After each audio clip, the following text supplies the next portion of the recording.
ಓಂ ನಮಃ ಶಿವಾಯ. ನಮಸ್ಕಾರ ಭಕ್ತರೇ, ನಮ್ಮ ಚಾನೆಲ್ಗೆ ನಿಮ್ಮೆಲ್ಲರಿಗೂ ಹಾರ್ದಿಕ ಸ್ವಾಗತ.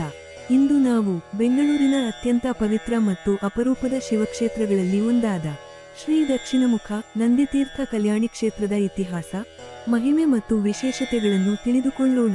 ವಿಡಿಯೋ ಆರಂಭಿಸುವ ಮೊದಲು ನೀವು ಶಿವಭಕ್ತರಾಗಿದ್ದರೆ ಕಾಮೆಂಟ್ನಲ್ಲಿ ಓಂ ನಮಃ ಶಿವಾಯ ಎಂದು ಬರೆಯಿರಿ.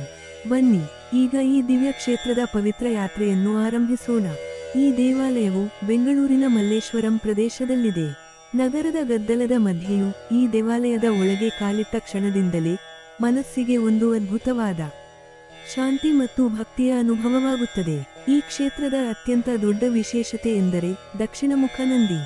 ಸಾಮಾನ್ಯವಾಗಿ ಪ್ರತಿಯೊಂದು ಶಿವಾಲಯದಲ್ಲೂ ನಂದಿದೇವರು ಶಿವಲಿಂಗದ ಕಡೆ ಮುಖ ಮಾಡಿರುತ್ತಾರೆ.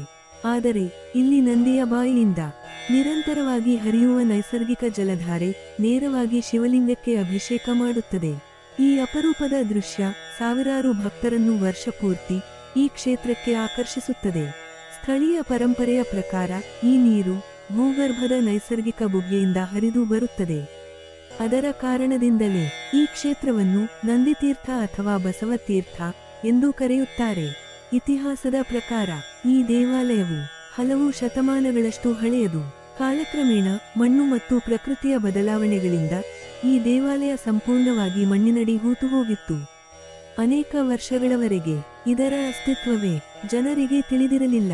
ನಂತರ 1997ರಲ್ಲಿ ನಡೆದ ಸ್ವಚ್ಛತಾ ಕಾರ್ಯದ ವೇಳೆ ಈ ಪುರಾತನ ದೇವಾಲಯ ಮತ್ತೆ ಬೆಳಕಿಗೆ ಬಂದಿತು. ಅದರ ನಂತರ ದೇವಾಲಯವನ್ನು ಸಂರಕ್ಷಿಸಿ ಭಕ್ತರ ದರ್ಶನಕ್ಕೆ ತೆರೆಯಲಾಯಿತು. ದೇವಾಲಯದ ಮಧ್ಯದಲ್ಲಿರುವ ಪವಿತ್ರ ಕಲ್ಯಾಣಿ ಈ ಕ್ಷೇತ್ರದ ಮತ್ತೊಂದು ಪ್ರಮುಖ ಆಕರ್ಷಣೆ. ಈ ತೀರ್ಥವನ್ನು ಭಕ್ತಿಯಿಂದ ದರ್ಶನ ಮಾಡಿದರೆ ಮನಸ್ಸಿಗೆ ಶಾಂತಿ ದೊರೆಯುತ್ತದೆ ಎಂದು ಅನೇಕ ಭಕ್ತರು ನಂಬುತ್ತಾರೆ. ಈ ದೇವಾಲಯದ ವಾಸ್ತುಶಿಲ್ಪವು ಅತ್ಯಂತ ವಿಶೇಷವಾಗಿದೆ. ಮಕರ ಸಂಕ್ರಾಂತಿ ಸಮಯದಲ್ಲಿ ಸೂರ್ಯನ ಕಿರಣಗಳು ದೇವಾಲಯದ ವಿನ್ಯಾಸದ ಮೂಲಕ ಶಿವಲಿಂಗದ ಮೇಲೆ ಬೀಳುತ್ತವೆ ಎಂದು ಹೇಳಲಾಗುತ್ತದೆ. ಇದು ನಮ್ಮ ಪ್ರಾಚೀನ ಭಾರತೀಯ ವಾಸ್ತುಶಿಲ್ಪ ಮತ್ತು ಖಗೋಳ ಜ್ಞಾನದ ಅದ್ಭುತ ಉದಾಹರಣೆಯಾಗಿದೆ. ಮಹಾಶಿವರಾತ್ರಿ, ಕಾರ್ತಿಕ ಮಾಸ, ಶ್ರಾವಣ ಮಾಸ, ಸೋಮವಾರ ಹಾಗೂ ಪ್ರದೋಷದ ದಿನಗಳಲ್ಲಿ ಸಾವಿರಾರು ಭಕ್ತರು ಈ ಕ್ಷೇತ್ರಕ್ಕೆ ಆಗಮಿಸಿ ಶಿವನ ದರ್ಶನ ಪಡೆಯುತ್ತಾರೆ. ಇಲ್ಲಿ ರುದ್ರಾಭಿಷೇಕ, ಬಿಲ್ವಾರ್ಚನೆ ಮತ್ತು ವಿಶೇಷ ಪೂಜೆಗಳು ಅತ್ಯಂತ ಭಕ್ತಿಭಾವದಿಂದ ನೆರವೇರುತ್ತವೆ. ಸ್ಥಳೀಯ ಸಂಪ್ರದಾಯದ ಪ್ರಕಾರ ಈ ಕ್ಷೇತ್ರವು ವೃಷಭಾವತಿ ನದಿಯ ಉಗಮದೊಂದಿಗೆ ಸಂಬಂಧ ಹೊಂದಿದೆ ಎಂಬ ನಂಬಿಕೆಯೂ ಇದೆ.